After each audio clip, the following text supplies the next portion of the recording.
Yes, dear students, good morning. Today we are going to start a new topic, article. Articles आप सभी बच्चों ने किया है और जो ये वीडियो है ये मैंने 6th क्लास से लेकर के 10th क्लास तक के बच्चों के लिए कॉमन तैयार किया है। इसलिए 6th क्लास के बच्चों को ध्यान में रखते हुए इसकी स्पीड बहुत स्लो रहेगी और मैं ये भी सोच रहा हूँ कि कुछ बच्चे अभी ये सोचेंगे, खास करके जो 9th-10th में हैं, ये तो हम काफ़ी बार कर चुके हैं, ये तो हमको आता ही है, तो आप शायद इसको बंद करने की सोच लें। लेकिन बेटा ऐसा मत करना। मैं दावे के साथ कह सकता हूँ कि 2 दिन का आपकी टॉपिक रहेगा, आपके पास 2 वीडियोज आएंगी और इसमें आपको बहुत कुछ से नया सीखने को मिलेगा जो आपने आज तक नहीं किया है, आप किसी वजह से नहीं कर पाए हैं। में बहुत कुछ नया मिलेगा, तो आप भी इसको देखें। बड़े बच्चे केवल इसको देखें, सिलेबस में सभी क्या आता है। 9th-10th में सेंटेंस में जो एरर हैं वो यहीं से बनते हैं और वो विशेष होते हैं जिन चीज़ों का हम चर्चा करेंगे, सीधे AND के नाम से नहीं रहेगा। बेटा पहले तो मैंने आपको ये कहा कि इसको हम ए कहें या ए कहें, एन कहें या अन कहें, दी कहें या तय कहें, पहले बेटा हमारा इस चीज का चर्चा है। तो बेटा इसके बारे में आपको कहना चाहूंगा, इसको हम इस नाम से बोलते हैं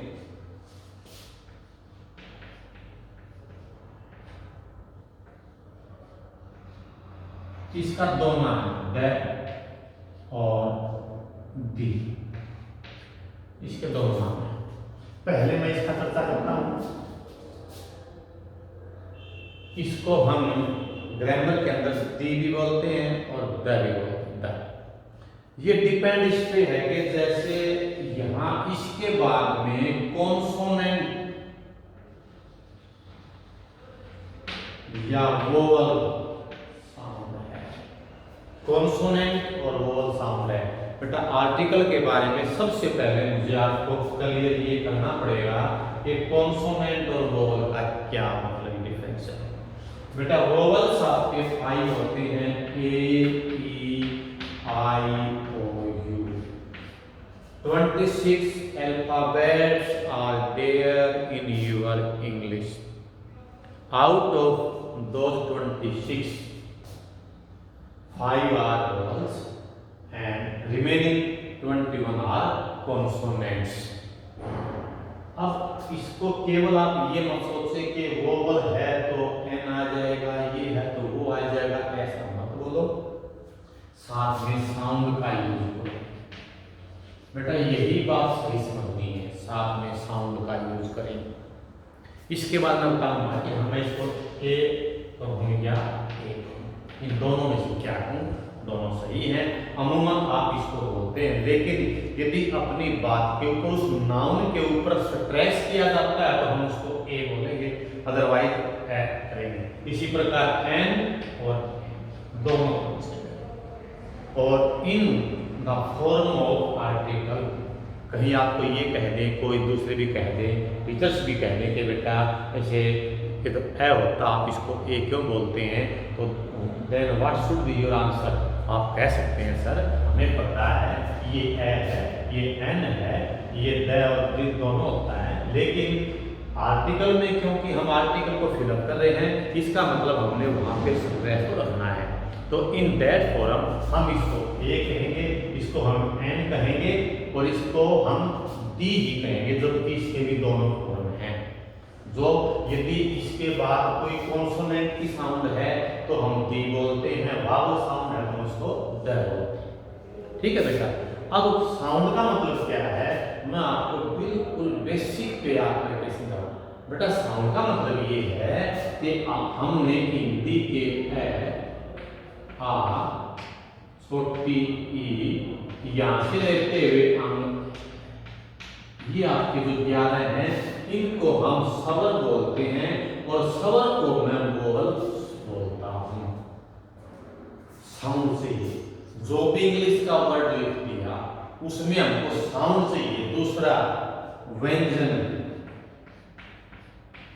जिसको मैं कॉन्सोनेंट बोलता हूं, ये क ख यहां से होते जो ये है अक्षर है जो भी मिश्रित को अक्षर इसको छोड़ दीजिए। ये है आपके कॉन्सोनेंट साउंड। मतलब बिल्कुल मैं स्पष्ट आपके माइंड लेवल पे आकर के समझा रहा हूँ। छोटे बच्चों को 6th क्लास के बच्चों के लिए ही मैं ये समस्या बोल रहा हूँ। बेटा ऐसा है, इंग्लिश का जो भी शब्द आपके सामने लिखा हुआ है उसको हम एक बार बोल के देख लेंगे। उसकी यदि शुरुआत हिंदी के स्वर से है, जिसको मैं वोवल्स बोलता हूँ, ठीक है बेटा, हिंदी के स्वर से जिसको हम वोवल्स बोलते हैं, उनसे पहला अक्षर स्टार्ट होता है तो हम एन का यूज करेंगे और अदरवाइज हम ए का यूज करेंगे। इनमें बेसिक डिफरेंस है, वो भी आपको मैं बताऊंगा बेटा, ग्रामर की भाषा में बताऊंगा। पहले मैं बेसिक से ऊपर की तरफ जाऊंगा। कहीं आपके साथ में आपके पेरेंट्स भी इस वीडियो को शेयर कर रहे हैं, देख रहे हैं, तो मैं उनके लिए भी कहना चाहूंगा कि मैं बेसिक पे जाऊंगा, लेकिन पहले मैं सरफेस से डाउन जाऊंगा। पहले धीरे धीरे इस टाइप से बता करके उसके बाद मैं धीरे धीरे डीप में भी जाऊंगा और इसके बारे में कोई पॉइंट को अधूरा नहीं छोड़ेंगे। तो बेटा ये अब जैसे मैं सिंपल बात करना चाहता हूँ कि पहला मेरा क्वेश्चन ये है बेटा, ध्यान से करना। मैं आपको ये बोलता हूं कि आपको ए और एन इनमें से ही, दोनों में से किसी एक को फिल करना है। अभी डी का जिक्र नहीं करेंगे, इन दोनों में से एक को फिल करना है। तो आपको उसकी साउंड देखनी है। जैसे मान लिया मैंने ये बोल दिया आपको ऑक्स, मैंने ये बोल दिया आपको एक बॉय, मैंने ये बोल दिया आपको एक एन, मैंने ये बोल दिया आपको एक एलिफेंट। कैसे भी आ जाए, हिंदी में देखो ऑक्स क्या आ गया, बॉय क्या आ गया, बैग, हैन क्या आ गया, है आया, एलिफेंट क्या आ गया, एलिफेंट। तो देखो इसका जो फर्स्ट वर्ड है जिसको मैं इससे बताऊं साउंड किस चीज की आई, ये यहां से इसकी साउंड क्या है, इसकी साउंड क्या है, इसकी साउंड क्या है। यदि बेटा वो साउंड, ठीक है बेटा, यदि वो साउंड, वो आवाज मुंह से बोलते हैं, जैसे हमने इसको बोला ऑक्स, इसको बोला, इसको बोला एन, इसको बोला, पहली मैंने अलग लिखी। तो देखो ये क्या है, स्वर है या व्यंजन है बेटा? बोलते हैं कि सर ये तो व्यंजन है, ये स्वर है, तो मैं ऑक्स से पहले एन आई यूज करूंगा। बॉय, बैग, ये तो व्यंजन है बेटा, क्योंकि मैं दोबारा बताऊं बेटा, ए आ, छोटी बड़ी, छोटा बड़ा, री री री री, ए आई ओ औ अम ए, यदि ये आवाज है तो मैं क्या करेंगे, हम एन का यूज करेंगे। बॉय में क्या आवाज है, बी, बे, पे व्यंजन है, तो बेटा यहाँ से ए का यूज करेंगे।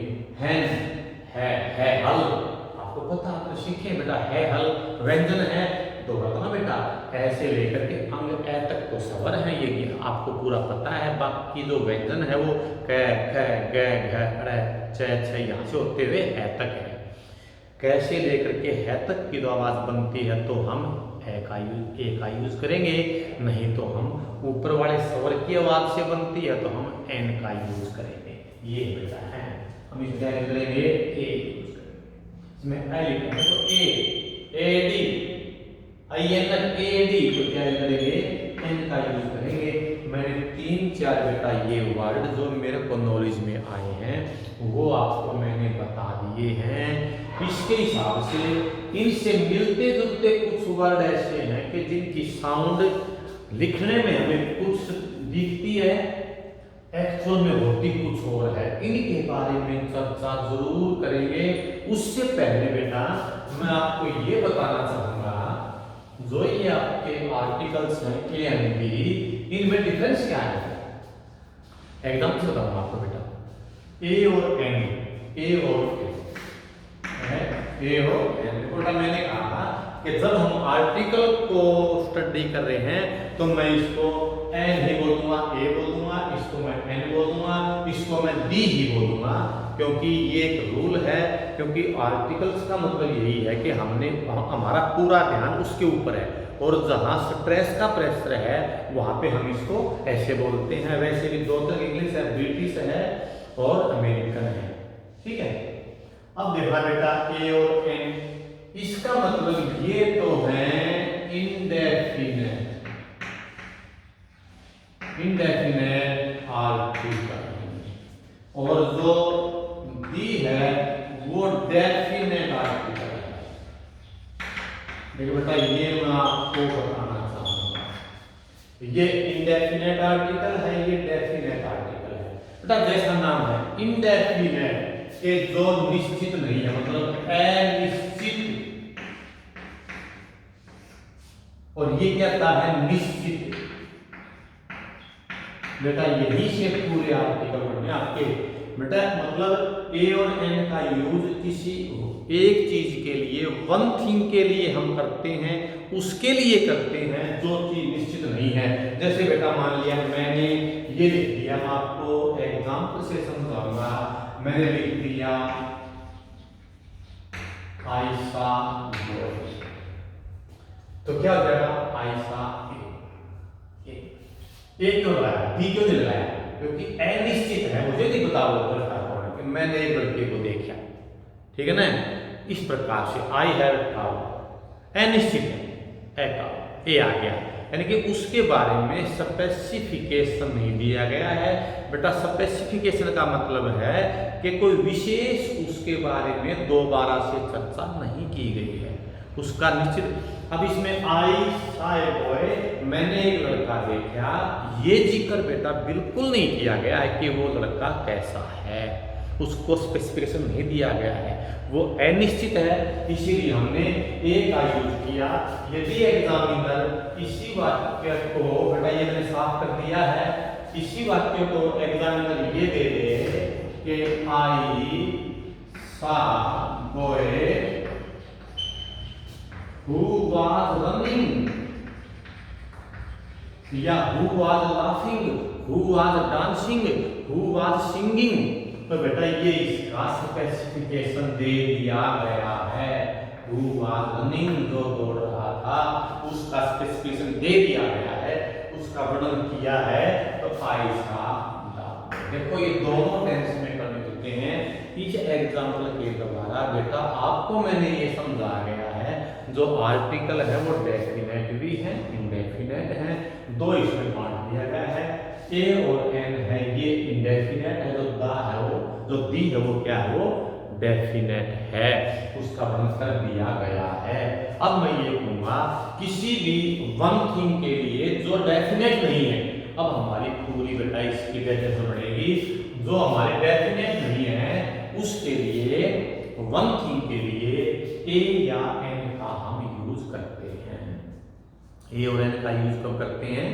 एक वस्तु that is not definite, that is indefinite है, उसके लिए हम ए या एन का यूज करते हैं। अब ये कुछ वर्ड मैंने जानबूझ करके एडवांस में केवल इसलिए लिखे हैं ताकि हमारा 1 मिनट का 2 मिनट का टाइम बच जाए, वीडियो में सेव हो जाए। ये कुछ वर्ड ऐसे हैं, जैसे ये सभी वर्ड्स ऐसे हैं जिनकी शुरुआत किससे होती है? वोवल से होती है, लेकिन इनकी साउंड वोवल की नहीं है। जैसे इन सभी के पीछे हमने जो यूज करना है, मैं कहूंगा सभी वोवल के हैं, लेकिन सभी के पीछे ए का यूज होता है। यदि कोई बच्चा गलती से ये सोचे वो ये वोवल हमें एला, तो मार खाएगा बेटा, गलत हो जाएगा आपका। आपको सोचना है इसकी आवाज हो, तो यूरोपियन पढ़ के देखो क्या आ गया, यू बेटा, ये क्या आवाज है बेटा? व्यंजन की आवाज है, कॉन्सोनेंट साउंड है, कॉन्सोनेंट नहीं कॉन्सोनेंट साउंड है। ये केवल वावल है, ई और यू दोनों वोवल हैं, लेकिन इनके जो साउंड है वो क्या है? कॉन्सोनेंट के। यूरोपियन, यूनिवर्सिटी, ये भी यू आ गया, यूनिफॉर्म, यूनियन, ये बेटा यूटेंसिल, यूटेंसिल, यूटेंसिल किसको बोलते हैं बेटा? बर्तन को बोलते हैं। जो आपके घर में प्लेट, चम्मच, थाली, गिलासेस है ना, इनको सबको मिला जुला करके यूटेंसिल्स बोलते हैं। सेम ऐसे समझो, चेयर, सोफा, डबल बेड, अलमीरा, ये सभी क्या है? फर्नीचर्स है, इनके नाम अलग अलग हैं। जैसे इन चीजों को मिलकर के हम इनको फर्नीचर बोलते हैं, वैसे कप, गिलास, जग, प्याली, थाली को मिला करके यूटेंसिल्स बोलते हैं। ठीक है बेटा? कहीं बेटा आप इसको अटेंसिल्स में पढ़ जाइए बेटा, यूटेंसिल्स होता है। उसी प्रकार यूनानिमस है, ये यूनानिमस भी एक ऐसा ही वर्ड है। यूनानिमस बेटा वो होता है जैसे हम बहुत से व्यक्ति मिलकर के किसी बात के ऊपर चर्चा कर रहे हैं, और बाय द वे हम यहाँ पे 20 व्यक्ति बैठे हुए हैं और 20 के 20 व्यक्तियों का एक ही डिसीजन आ गया, उसके बारे में एक ही राय आएगी, मतलब कोई उसके विरोध में बचा ही नहीं है, तो that decision will be called unanimous decision कहा जाएगा। बेटा वन आई, देखो वन आई हुआ है, जैसे वन आई कह दो, वन के बाद में कुछ भी लिखो, वन पर्सन कह लीजिए, जैसे आई सा ए वन आइड पर्सन। तो यहाँ पे है तो ओ, लेकिन ये वन आप इसको सीखते हैं, ये काउंट 1 2 3 4, तो बेटा देखो इनसे पहले हमने ए का यूज किया एक्सेट्रा, ऐसे वर्ड और भी हो सकते हैं। मेरा मतलब बेटा कहने का ये है, छोटे बच्चे, ये छठी क्लास के बच्चे बेटा सीखो ध्यान से कि आप इनको बोल करके देखेंगे बेटा, बोल करके देखने में आपको आवाज वही हिंदी वाली आपने स्वर व्यंजन सीखे हुए हैं, यदि व्यंजन की आवाज तो आती है तो हम ए का यूज करेंगे, और यदि स्वर की आवाज आती है, वोवल की साउंड आती है, तो हम एन का यूज करेंगे। अभी बेटा मैंने दी का जिक्र नहीं किया है, ठीक है, क्योंकि मैं पहले ए और एन के बीच में डिफरेंस कर रहा हूं। ये इंडेफिनेट आर्टिकल है बेटा, पहले सुनो, ये आर्टिकल इंडेफिनेट है, क्योंकि हमें नहीं पता क्या है क्या नहीं। जैसे आयशा वन आइड पर्सन, मैंने एक आंकड़ा, मतलब एक काने व्यक्ति को देखा, हमें नहीं पता वो कौन था। ठीक है, अब बेटा आप यहाँ पे आइए, इनसे पहले क्या आएगा? देखो आप इनमें सबसे पहले एच है तो कॉन्सोनेंट, लेकिन बेटा ये मैं बोल के करता हूँ, होनेस्ट नहीं होता, ऑनेस्ट होता है। इसको ऐसे लिखेंगे शुरुआत में, ये ऐसे है ऑनेस्ट, ठीक है बेटा, ये ऐसे बेटा, इसका मतलब होता है आ और ओ के बीच की आवाज, न तो ये ऑनेस्ट कहेंगे ना ऑनेस्ट कहेंगे, थोड़ा बीच का ऑनेस्ट, ओ की आवाज कुछ आगे कुछ रहेगी ऐसे। तो बेटा देखो इसके अंदर ये एन आर ओ वाली साउंड से आती, स्वर की साउंड है, तो इन सभी में एन का यूज होगा। ये भी एन है, ये भी एन है, ये भी एन है, और ये भी एन आएगा, क्योंकि आप इनको बोल करके देखो एमएलए, जैसे ये बेटा देखो, ये ऑनरेबल, ये इसका बेटा जनरेशन हो गया है, इसका मतलब होता है उत्तराधिकारी, इसमें भी एक्स, इन सभी में एक्स साइलेंट है। ये देखो बेटा एमएलए, एम तो क्या साउंड आएगी, तस्वर की साउंड है, एनसीसी ये एन आएगा, ठीक है ना, एम में, और एक्स मेस्ट्री देखो, एक्स मेस्ट्री, एक्स इसको ऐसे लिखते हैं एक्स मेस्ट्री, तो एन आएगा।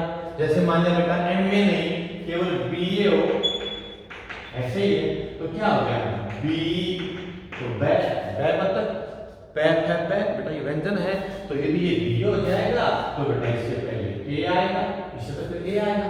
तो बेटा मैं दोबारा बताऊंगा बेटा आपको सभी को, हमारा 2 बार में हो जाएगा पूरा। ये आज हमने शुरुआत किया है बेटा, ये इंडेफिनेट आर्टिकल है, ये डेफिनेट आर्टिकल है, और ये साउंड पे डिपेंड है, इतना ही बताया है। जब हम दी के बारे में डिस्कस करेंगे तो साथ साथ में ये क्लियर होता जाएगा कि मैं यहाँ पे ए एन और डी में से तीनों का डिफरेंस हो जाएगा। फिर थोड़ा सा वो बताया जाएगा, एक फोर्थ आर्टिकल भी है कि जिसमें हम ए एन डी के अलावा किसी भी आर्टिकल का यूज नहीं करते, वहां पे हम ये निशान लगा देते हैं। कुछ वर्ड ऐसे हैं वहां पे न ए आएगा, न एन आएगा, न डी आएगा, ठीक है बेटा, तो इस चीज का भी आप ध्यान देंगे। आज का टॉपिक इतना ही रहेगा, याद करेंगे बेटा, आपको समझेंगे। वीडियो को बेटा एक बार और देख लो, अच्छा लगेगा आपको भी बातें करने से। ठीक है बेटा, तो इसको आप एक बार और देखेंगे। छठी और सातवीं के बच्चे का बिल्कुल ध्यान से देखना, आराम से। आपको 9th वालों से 10th वालों को आपने हराना है, आपने उनसे बेटर सीखना है। ठीक है, जब आप स्कूल में आएंगे तो मैं आपका उनके साथ में इस टॉपिक का कंपटीशन करवाऊंगा। थैंक यू बेटा, नाइस।